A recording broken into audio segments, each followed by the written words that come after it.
Thank you for viewing our webinar sponsored by Simon's VIP Connect titled Autism and Vocational Rehab.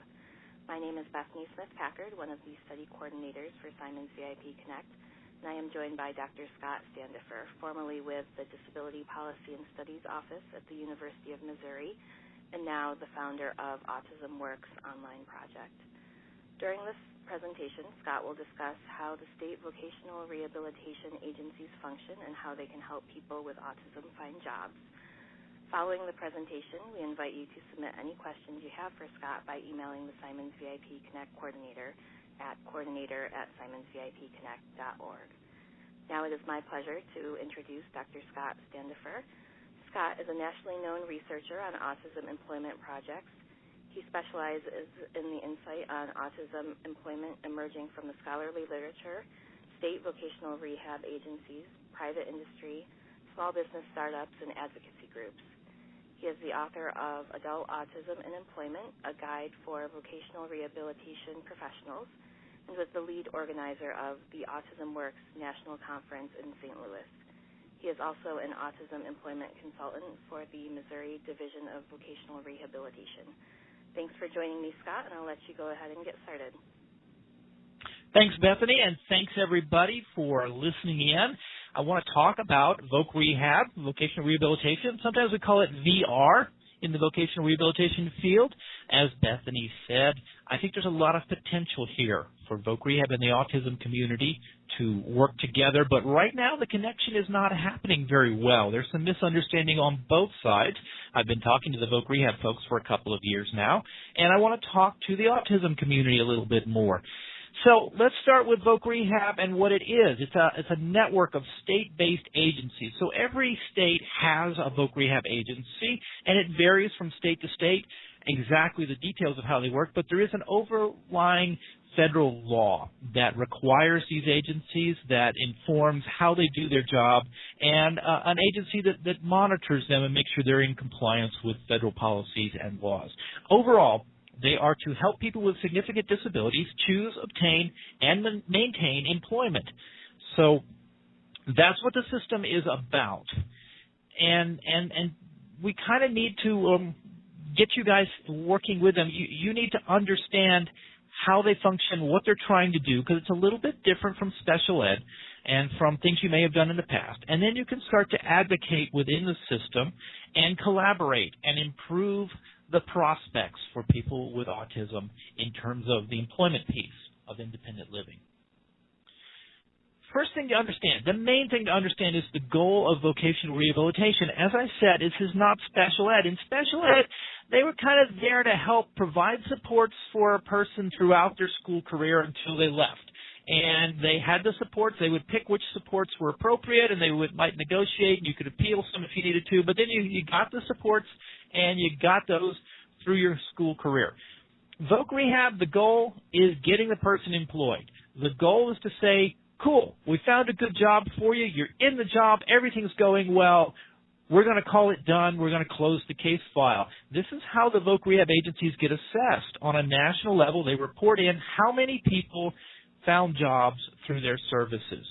And now if you have trouble later on, if you're in a job and you run into trouble and you're in danger of losing that job because of your disability, or you lose the job because of budgets or whatever, and you have trouble finding another one because of the disability, you can go back to Voc Rehab at any time. They'll open another case for you, and they will help you get employed again, get you stable, and call it good and close it. So the goal is always to close that case file, to say, we've done the job, this is a success, and good luck. And they're not throwing you out exactly. This is just, the goal is to get people in a job. The goal is not to sustain people for the rest of their lives in a job.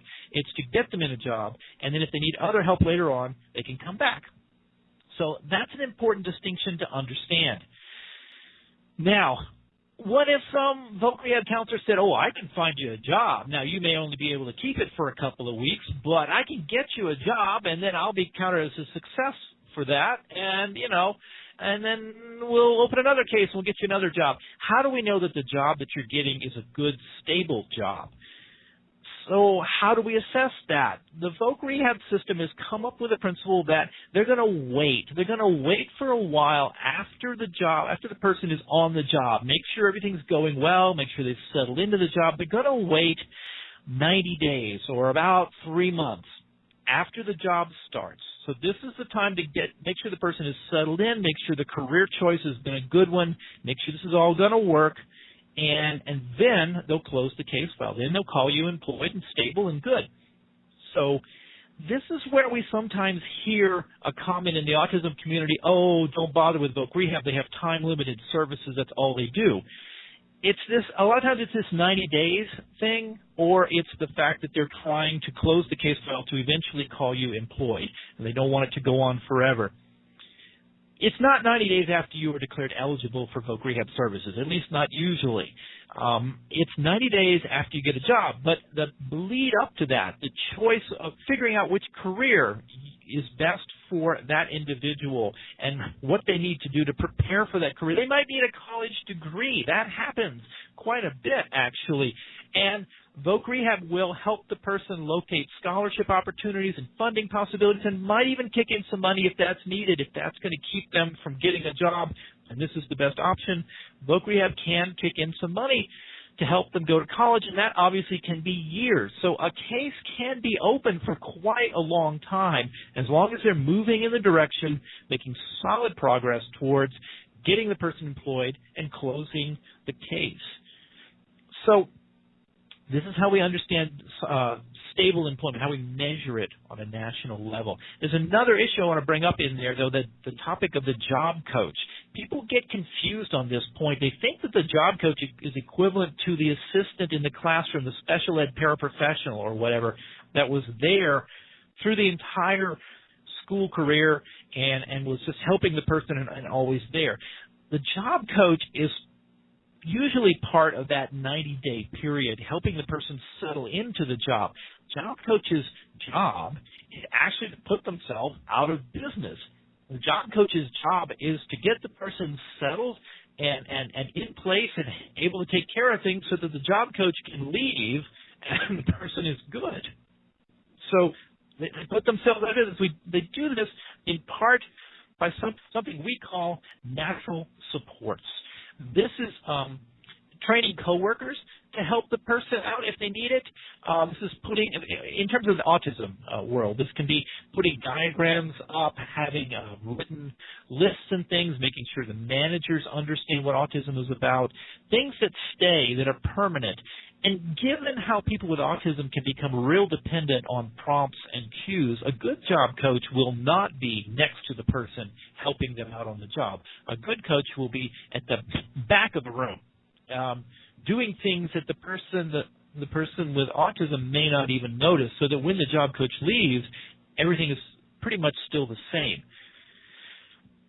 So it's really not like the person that was in the classroom. It's really supposed to be a transitionary, I'm not using the right word there, a transition support. And so when people come into Voc Rehab and say, well, he needs a job coach for the rest of his life, or I need a job coach for the rest of my life, that's not going to match well with what Voc Rehab does.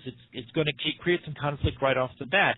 You need to give Voc Rehab a chance to assess the support needs and see if that really is a lifetime support need or if it's something that can be done with natural supports.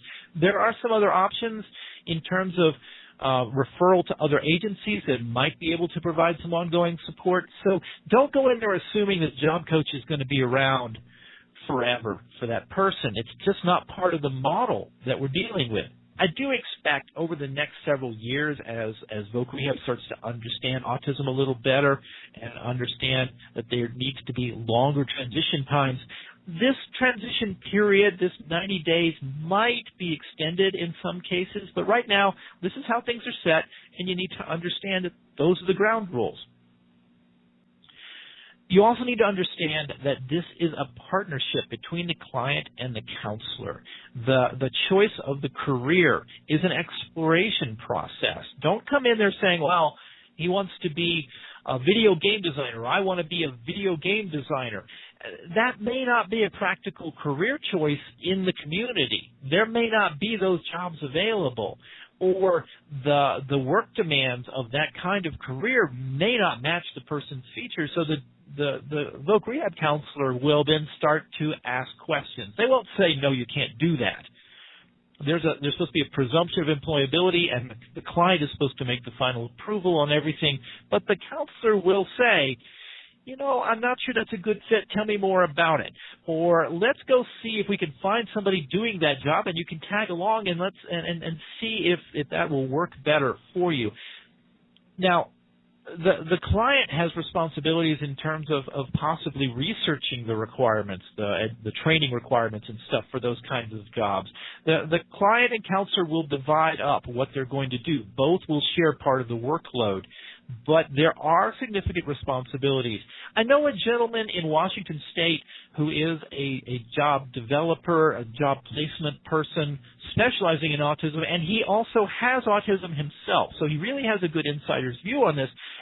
He says that people with autism can be some of the best clients you could ever want in Voc Rehab, or they can be some of the worst. And a lot of it hinges on this understanding of responsibility, of doing a share of the work to help make sure that this is a good job match, a good career choice, and that we're using all the resources that are available.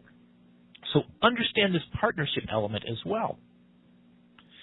Now, once you start to understand how the system works, what the expectations are, some of the differences between it and special ed, you need to know how to complain. Don't just go away mad if it isn't working out right. I've heard from a number of folks, they just got fed up and they left and told everybody else it wasn't worth your time. There are things you can do embedded in the system. The first one is you can request a new counselor. You can just go to the manager for the supervisor for that office and say, I don't think this is working out. Is there somebody else? The phrase you want to know is specialized caseload. Specialized caseload. Is there a counselor that has a specialized caseload around autism? Somebody that has experience serving these kind of clients. Or if they say, well, you're already with that person, well, maybe you need to try another counselor. It's okay to just not have a good fit here. You can request another counselor. If that still doesn't work, if that still doesn't get you what you think you need, you can file an internal appeal. Or if there's a special service that you feel like this client needs or you need and it's not happening, you can file internal appeals. There are complaint processes built into the Voc Rehab system that you need to know about. And ultimately, if Voc Rehab as a system is still saying no to what you think are reasonable requests, there is a client assistance program. This is required at the federal level. All the states have to have this. These are groups to give you some legal advice and legal guidance on what your next steps are to really push this topic if you feel that this is an appropriate thing for Voc Rehab to be doing. Again, understanding what Voc Rehab does, understanding how they do it, and the limitations on them.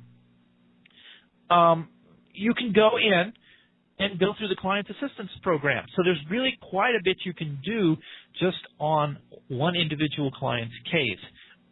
The other thing to know about is you can start to change the system. To do that, you need to know about something called the State Rehabilitation Council. It's not talked about very much, but this is a requirement for most state VR agencies, that there is an advisory council, the State Rehabilitation Council. The members of this council are people with disabilities and advocates and community members and business people. So they are Voc Rehab is required to consult with them. Every year or so, Voc Rehab has to file a plan with the federal government about how they're going to improve things, how they're going to address any issues that have come up in the past. And one of the things they're required to do as part of that process is show the plan to the State Rehab Council, who then gets to comment on it. The State Rehab Council also goes around the state and holds open hearings for people with disabilities to come and talk about what they like or don't like about how Voc Rehab is working. And those comments get fed right into the heart of the state Voc Rehab system. So get to know your State Rehab Council. Find one of the hearings. Go to it. Meet some of the members. You might even want to try and join it if you have the time and feel motivated. Change the system. Make it better. Start to make it better for everyone. Because See, Voc Rehab has been doing this for 80 years. They've been helping people with disabilities get jobs. They know a lot about what they're doing. They just don't always know a lot about autism. But the states that are doing it well, there's social skills trainings that they offer. There are job skills training. This is interviewing things, and in the skills itself. They can train the managers and coworkers at the job once you've selected a job, once you've been offered a job. They can go in and help the coworkers understand, help put those natural supports into place. The biggest thing, the coolest thing they do is the career exploration. And by policy, this has got to be based on the person's strengths, preferences, and abilities. And they have a lot of tools to help individuals look at this, try things out, experiment a little bit, find a match that's going to work in terms of both the individual and the local economy and business community. And there's a lot of flexibility here. If there's a piece of equipment that would help the person get the job that they want and seems like a good match for them, the Voc Rehab counselor can go ahead and approve purchasing that equipment a lot of times. If they need a college degree, and there really isn't funding. The person needs to look into scholarships and apply for scholarships and see what can be done and student loans and things. But if that's just not going to work out, Voc Rehab can pitch in some money. There's a lot of flexibility here, but it always has to be focused on getting the job, closing the case file down the line at some point. So this is what I meant up at the beginning when I said Voc Rehab needs you to understand and advocate, and then we can start to do a better job on both sides of collaborating, because their mission is to help people with disabilities get jobs. Their mission is to serve people with autism among other disabilities as well. And they want to do that. They just need some understanding and advocacy from your side. So, learn more. Call your local Voc Rehab offices. They have pamphlets and handouts and stuff. They usually have plenty of time to talk, or you can call the state agency, meet with somebody there. A few Voc Rehab agencies are starting to have statewide autism coordinators and networks of autism specialists. Find out what's going on in your state, because it is different from state to state.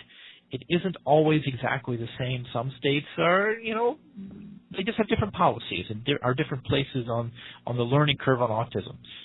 And follow me. I'm going to be having a lot more of this material on the AutismWorksOnline.com website. It's going to be a month or so after we record this. So if it's like April 2015 or later, go onto the website. There'll be a listserv you can sign up for, documents you can download, things to help you navigate the options, make some choices, and hear from some of the success stories. So that's really what I wanted to talk to you about, how the Voc Rehab system works and how it can help people with autism. Thank you, Scott, for this really exciting and informative talk, and thanks to everyone for viewing this webinar. Please remember to submit any questions for Scott to the Simons VIP Connect coordinator at the contact information shown on this slide. Thank you.